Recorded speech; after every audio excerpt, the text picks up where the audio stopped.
You're listening to the Way of TBL's official podcast, Truth Talks with Sam and Alex. Join us as we explore all things truth, beauty, and love.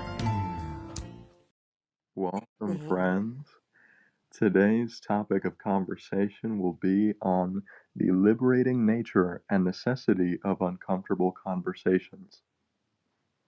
Yes, and many times, even the thought of having an intense and confrontational conversation just leaves us feeling so anxious. And we would much rather avoid these conversations altogether, right? Push them to the back of our minds and just hope that somehow the thoughts will just magically disappear.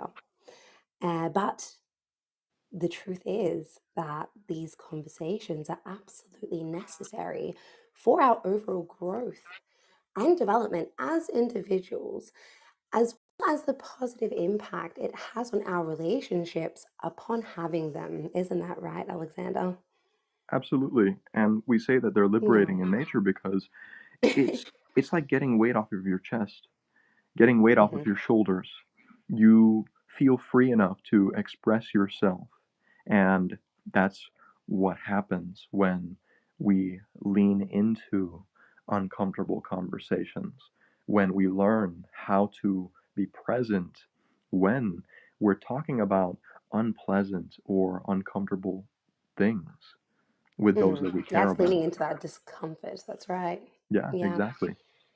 hmm And we've seen through our own experience how it may be very uh, daunting at the beginning, right? We may avoid them. There might be this little bit of like, you feel that uncomfortable energy.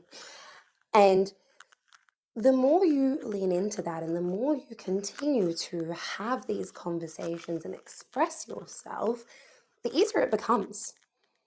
The easier it becomes. And the more frequently, really, not more frequently, but the quicker also we come to having these conversations. And I believe we touched on this point last week in our conscious separation episode. And it's like a muscle, right? As with all things that we do, the more we practice and the more we strengthen that muscle, the easier it becomes to do it. Yes, absolutely. And one example that immediately comes to mind, and I feel that a lot of people can relate to this, is when we visit family or family comes to visit us and they start talking about things and expressing their opinions, their feelings, and their worldview in in a way that doesn't necessarily resonate with us, in a way that doesn't particularly align with how we understand things, and we can hold back the way that we really feel when in the presence of our family or even with friends that we're out and about Mm. hanging out with. You know, we we reserve our thoughts, we hold back the way that we feel, and we don't really express ourselves. And this is an opportunity where we can begin to lean into the disagreeable aspects of conversation. It's completely okay to disagree with someone respectfully. Mhm. And that's a part of having these uncomfortable exchanges in conversation. We begin to feel more and more okay with expressing how we truly think and feel with those that we care about. Yeah. And because when we don't, what's the opposite, right? When we don't express and we hold it in and we bottle it up, we eventually come to a point where we explode and end up having an argument. Yeah. And that's You could absolutely even say avoidable. implode. You implode Yes. first, and then there's the explosion when it comes to frustration and feeling emotions of anger, when it comes to how long we've held back what we want to express. So, yeah, definitely. Yeah, absolutely.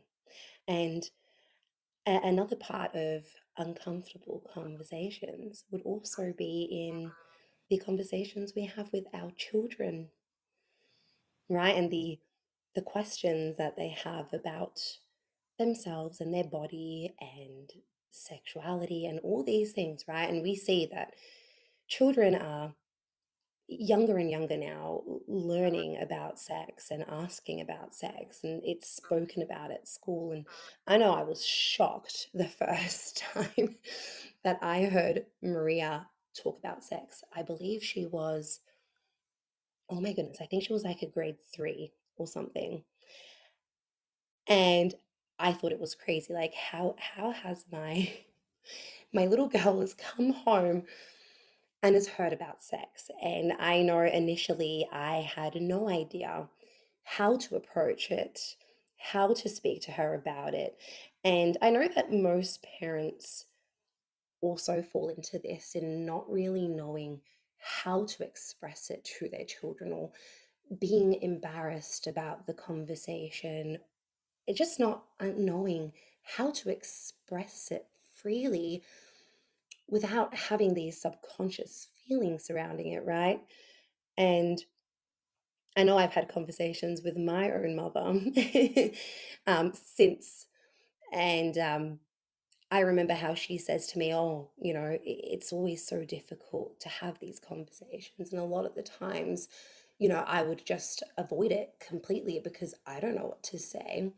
And whereas now Maria is grade 6, and I've grown a lot within myself and am now comfortable also with having these conversations, because I understand that she is going to find out, right? One way or another. She is asking me because she has heard it from somewhere, or she is at an age now where she is ready to start learning more, either about herself or about sexuality, whatever it is, right? When children come to you with questions, it's because they are ready for the answers. And of course, we always give them an age appropriate answer. But in giving them an answer and speaking to them openly about it, we are building that trust with our child. And we are giving them the freedom to come and speak to us when they feel they need to. And they know that, my parents won't just push me away when I have questions, when I'm wondering about things. I don't have to go somewhere else to find out.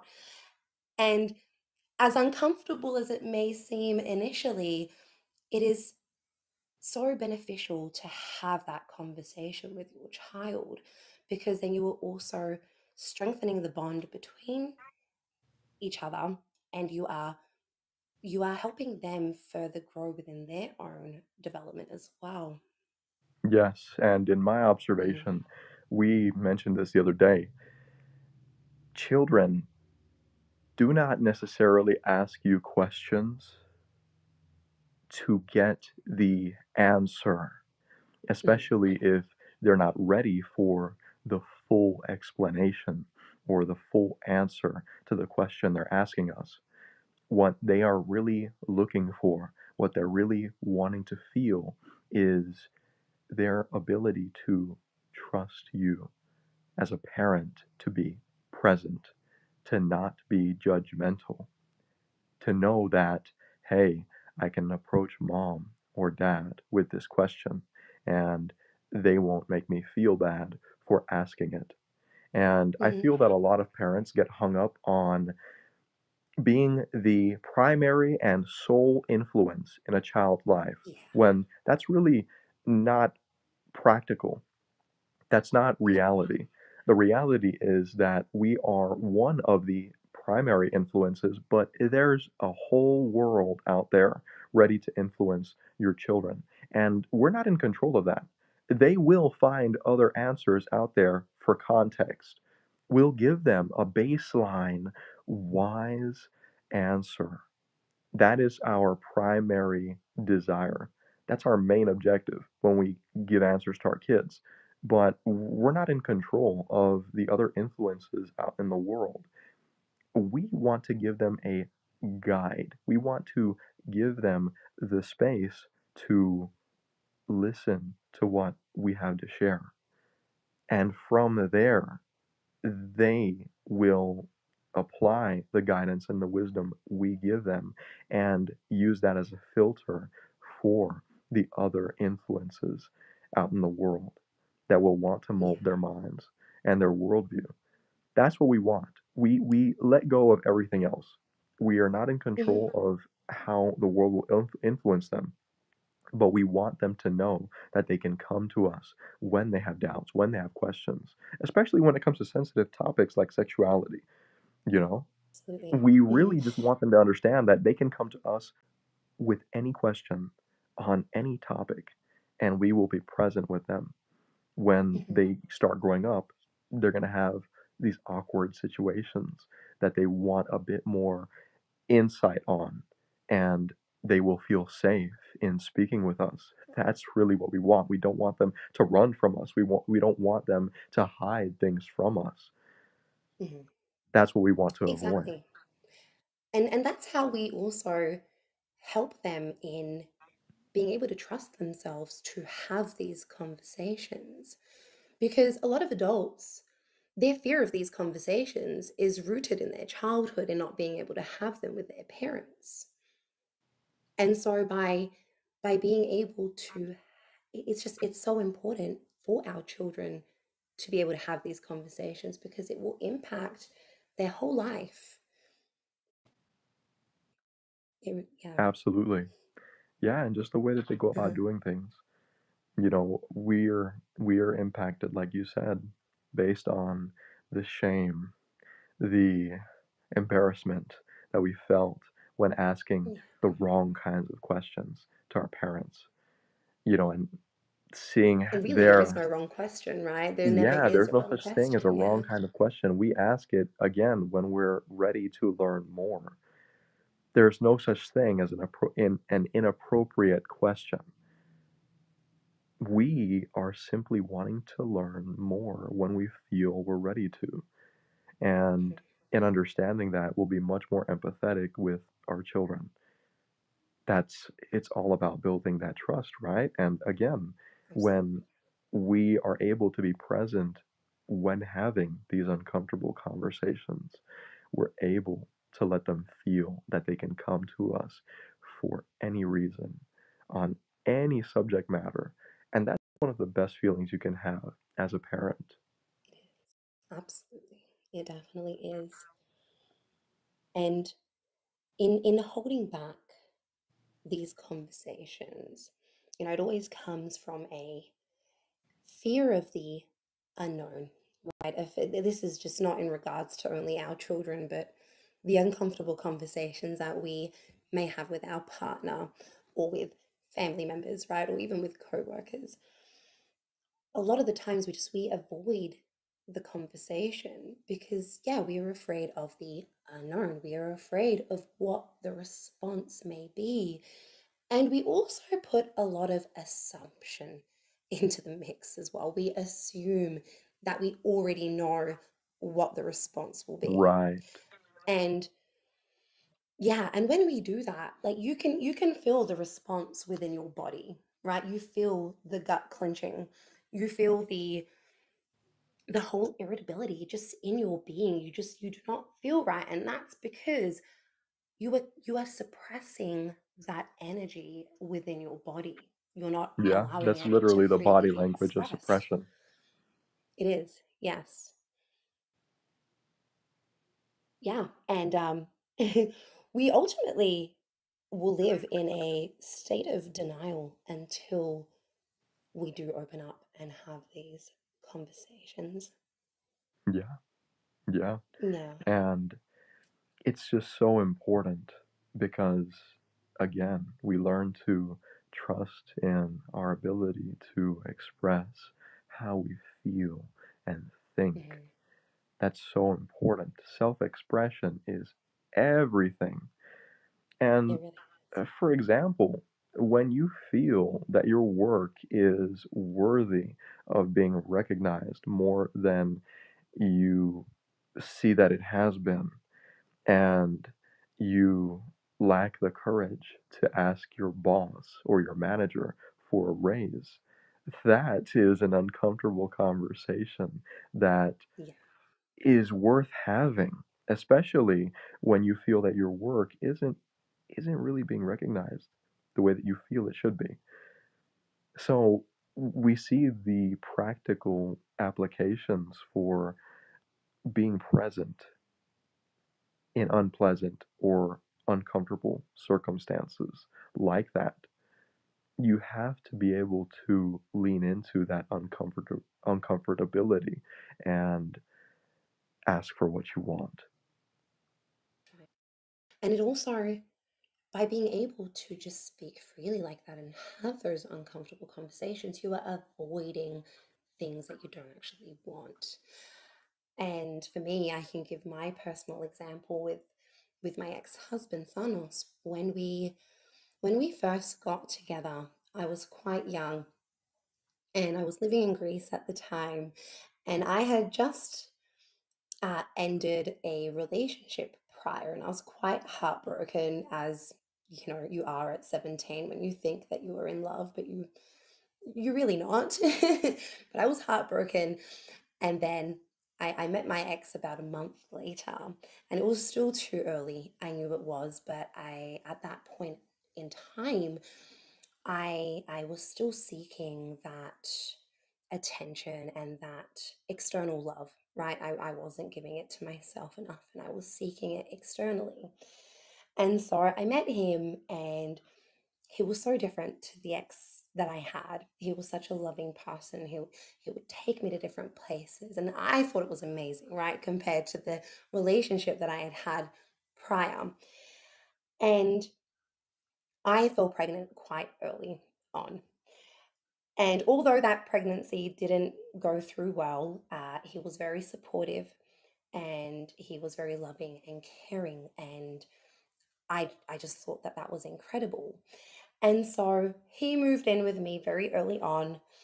And then when things didn't go well with the pregnancy, which was perfect at that point in time because we both were very young, um, he still remained living with me. And then it so happens that my mum falls pregnant 2 months later, and she ends up wanting to leave Greece to come back to Australia to have my little sister. But I was already engaged and I was already living with him because of that pregnancy that we had briefly experienced. And for me, I didn't know how to have the conversation to let him know that actually I don't really want to be engaged to you. And I don't really, you know what I mean? I didn't really want to have this serious relationship, but I couldn't pull myself to have this conversation. My mum left Greece. We ended up going and getting our own home. So I was in my own house. What was I? I was nearly 18. I was about 2 months off of turning 18. And we got into our own rental. And I mean, look, it was a beautiful experience again. I loved living in Greece. We had a beautiful time together.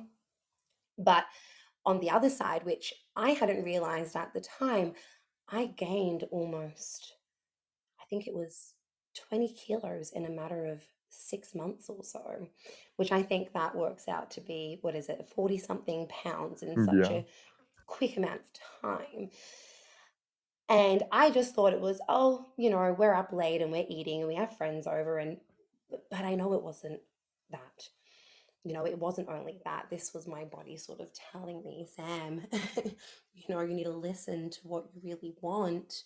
You need to express yourself. And I wasn't expressing myself. And I went with it because I didn't want to have that confrontational and uncomfortable conversation with him because he was such a beautiful person, right? I didn't know how to do that. And in the end, I mean, look, we have two beautiful daughters together and we spent whole life together, just about all together for 13 years. But a lot of the things that we experienced could have been avoided had I truly opened up and spoken my truth. So, sometimes it will be very prolonged, the situation that you're in, by not opening up. Other times it may not be, it just depends on your situation and what you're experiencing. But that was definitely one huge example in my life where I didn't open up and I didn't trust myself and I just didn't have that uncomfortable conversation. Yeah. And that's Mm. really the art of heartbreaking. It's being able Yeah. to break into your own heart without breaking it, and doing Yeah. so with others in the way that we express ourselves. We don't want to hurt anyone's feelings, but we also want to express how we feel. This is so important. In the case of many who do things and express themselves in order to please others, they avoid being rude. They avoid hurting anyone's feelings. But the truth is, we will be doing a huge disservice to ourselves and those we care about, those around us, when we fail to express ourselves truthfully, genuinely. Again, there's a fine line between being blunt and being honest, and we always want to be honest with the way that we truly feel. We don't want to disregard how we feel. And that tends to happen, especially in relationships where we want to please our partner, when we want to do or say things in a way that we feel they will be happy with, and disregarding how we truly feel. And ultimately, the being the being nice and the thinking that you're going to be rude and the just having your own limited beliefs that hold you back from expressing yourself are just illusions. Because when you end up having that conversation, people will always say to you, I wish you let me know earlier. I wish I knew earlier. Why did you wait this long to talk to me about it? And at the end of the day, I think people would much rather you be honest with them rather than just be nice because you think that's what they want, right? We think we're being nice. We think we're just holding back from being rude, but that's not true. Yeah. It's not. And Yeah. one of our philosophies is genuineness over niceness, because niceness is really, really overrated. We, again, put aside how we truly feel in order to please the other person. Genuineness is expressing ourselves freely in a way that inspires others to also do the same. That is one of the greatest gifts that we can give to other people, is an invitation to truly be themselves. Mhm. That's the most important thing. And there's so many people who just make believe, who pretend to be satisfied with their situation. There are so many couples who internally are dissatisfied with their intimacy. They're not really getting what they want out of their experiences of intimacy Mhm. and sex with each other. And it's because No. they hold back how they truly feel when it comes to certain aspects of their intimacy, in order to not be rude or in order to not hurt the other person's feelings. Not only that, they are also so um, embarrassed of Yeah, expressing that to them. There's a lot of embarrassment and shame surrounding a lot of the things that you really shouldn't be embarrassed about because right. That's up it to is us. part of who you are. Yeah. Exactly. Again, the embarrassment and the shame, it is all rooted in these limiting beliefs that are just instilled in us from who knows, from a young age most of the time. Yeah. And the key to that Mm-hmm. is addressing these issues up front, being just completely honest with what it is that we don't like, what it is that we do like, focusing on those positive aspects while not avoiding talking about the negative aspects of our experience with our Mm-hmm. partner with regards to our intimacy with them. There's so many women who, in this instance, they fake their pleasure that they Mm-hmm. experience with their partner. And honestly, they do this because they want to make their man feel like they're getting the job done when they're enjoying each other sexually. But there's so many women out there that are dissatisfied. And again, they're disregarding themselves for the sake Mm-hmm. of pleasing their partner. And in the long run, that that's very painful. It is. You're internalizing all of that, and in the end, if you don't if you can't open up with your partner about it, you will start to seek external ways of speaking about it and finding ways to fix that, when that's not the right way to go about it. I mean, there's nothing right or wrong, right? We must always do what feels right for us in the moment, but it's not the most beneficial way to be able to overcome what it is that you're experiencing. And again, seeing, because I was in such a long relationship myself, I just have a lot of examples and experience based on that. And for me personally, I had no orgasm for 10 years. And I know a lot of women can resonate with that. And it's crazy to see how many women actually don't experience pleasure when they are being intimate with their partner. But for me, it was 10 years and I held off from speaking about it because I didn't know how to bring it up. I had no idea how to speak about this. And I know when I first started thinking, okay, you know what, something has to be done about this because I'm going to go crazy. I spoke to my mum about it first. And I was like, right, mum, help me. How can I fix this? And so she gave me a few hints and tips, and I was like, oh my God, I have to do that with him. Like, how embarrassing. And she's like, there's nothing embarrassing about it. You need to connect with him, and you need to play and explore and see how you can bring that back in, because being intimate and yet not really being pleasured really puts a wedge between your relationship, Yeah, because at the same it's an time unnecessary strain. it is. And at the same time, I never faked anything because that's not what I'm like. So he very well knew what I was going through, and yet never himself tried to figure out how we could overcome this. And that's another big part of these uncomfortable conversations, right, in our relationship. Sometimes it can come from you saying, hey, I have something that I need to speak to you about, and let's talk about it, right? But then it's also on the other person who can notice that something is not quite right, right? And this is something we've all experienced as well. You can feel something is off. And again, I know when we were nearing the end of our relationship, my ex said to me, I knew for a long time, but I just didn't want to accept it. When you feel that something is off, you should yourself bring it up.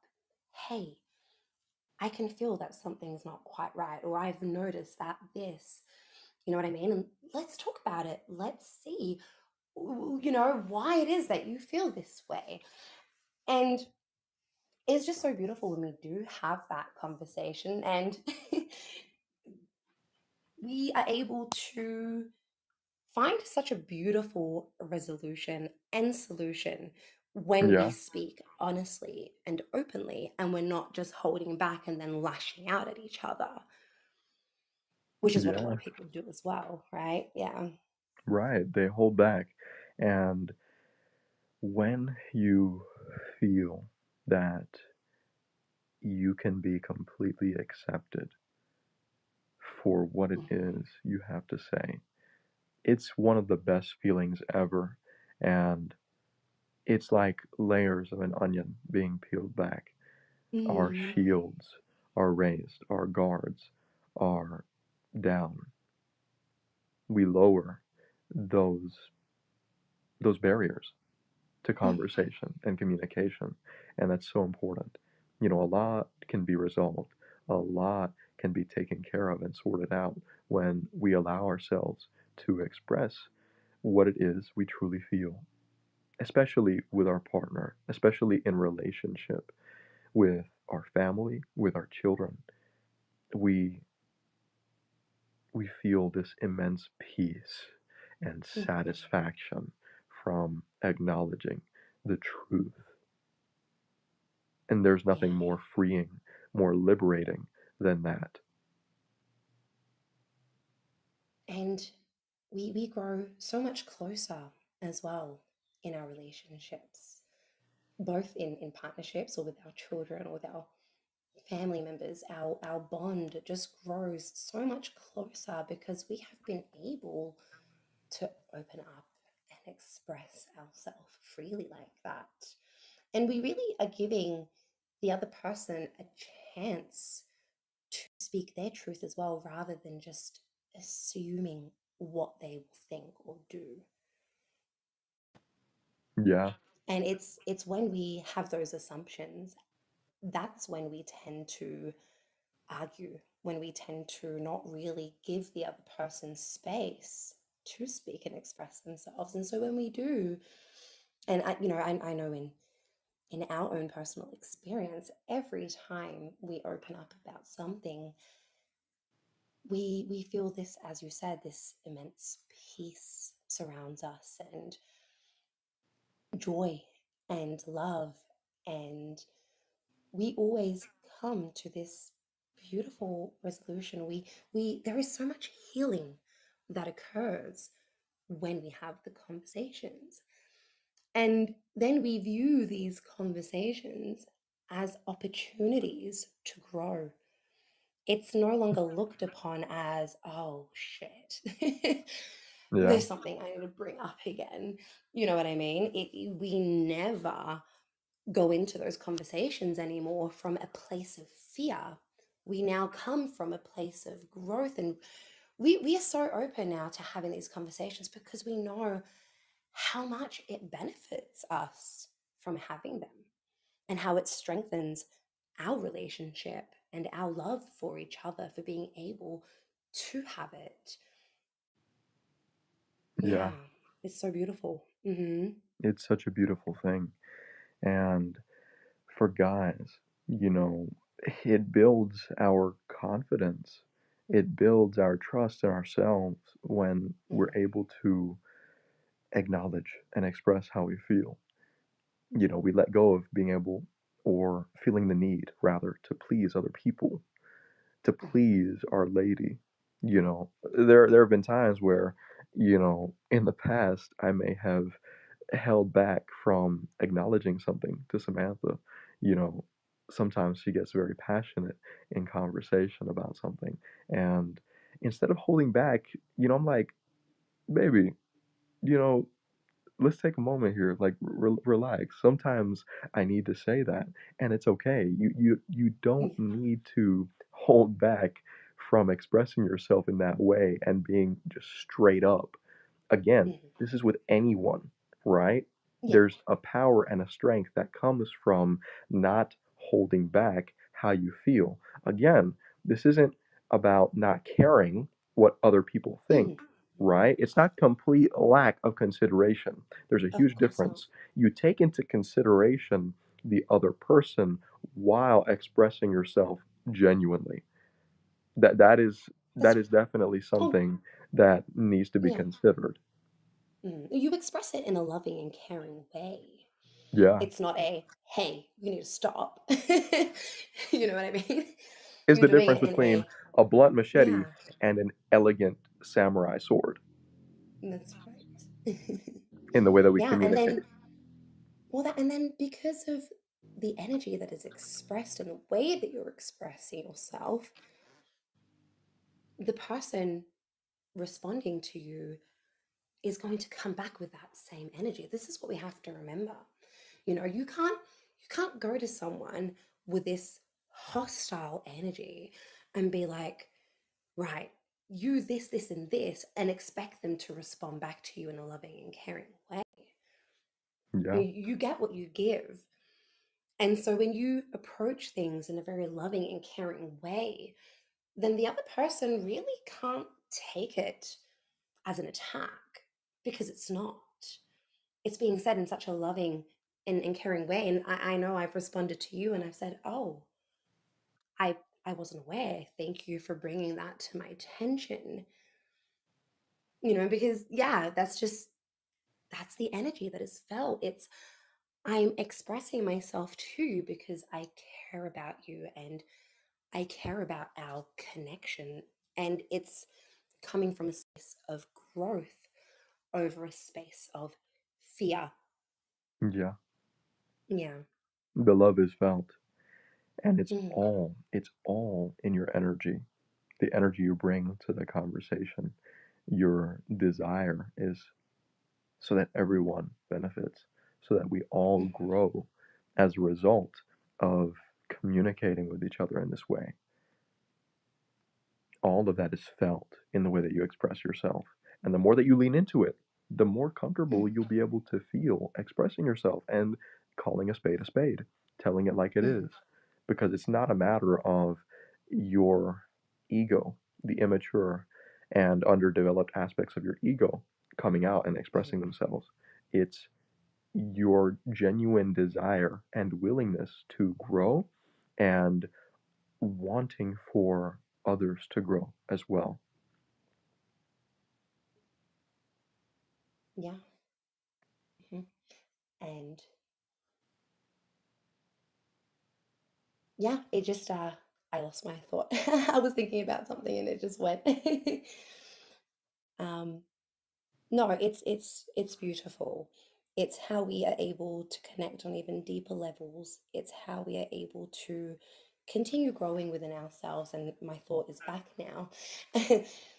It not only allows us to continue having these conversations with the same person, but we are then able to have these conversations with anybody. It's not only, okay, I speak with my partner this way, but I can't with other people. You haven't really truly integrated then the the ability to speak freely and to trust yourself and to have the uncomfortable conversations. When you are able to do that, you'll see how it just flows from you naturally because you now know, okay, well, whoever I speak to, I know it is going to deepen our connection, whether it be our relationship, whether it be our children, whether it be friendships, whatever it is, your relationship will be strengthened from having these conversations. And what more could we really ask for, honestly? It's really just seeing the other side of what will happen if I do have this conversation and not just being afraid of having it. Yeah, well, Yeah. at the very least, there won't be any misunderstandings. There won't be No, any that's right. confusion. And I think that that's one of the more valuable aspects of having uncomfortable conversations. It's the fact that all of our cards are on the table. There's no Yeah. confusion. When we make assumptions about how the other person may or may not feel with regards to what we have to say, there's a lot of misunderstanding that can happen, that can take place. Oh, You yeah. know, the other person, when you express yourself honestly later down the line, they more than likely will say things like, "Oh well, I thought this," or "Oh well, you Yeah. know, I thought that this was the case and that you felt this way," when in fact you felt differently. Exactly. All of that is avoided when you lay all of your cards on the table from the very beginning. Mm. There's no And confusion. No, there's not at all. And in our next conversation, we are going to go into fear and how it does become a self-fulfilling prophecy, which is why everything that we speak about is really coming out of that fear mindset and adopting a growth mindset instead. Yeah, absolutely. Mhm.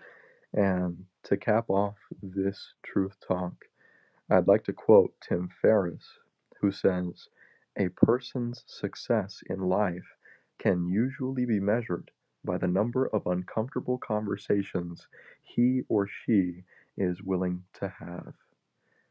We reference his quote in our article where we dive deeper into this topic as well, and we provide different practical examples. So definitely take a look at that article on our Medium account. You can find it on our profile in our links. And yeah, we follow our episodes with the topics in our articles. So all of these, they complement each other. Our articles complement our truth talks and vice versa. So definitely check those out once you've got a few moments to do so. We appreciate you joining us, and until next time, May you embody the way of TBL today in your own way.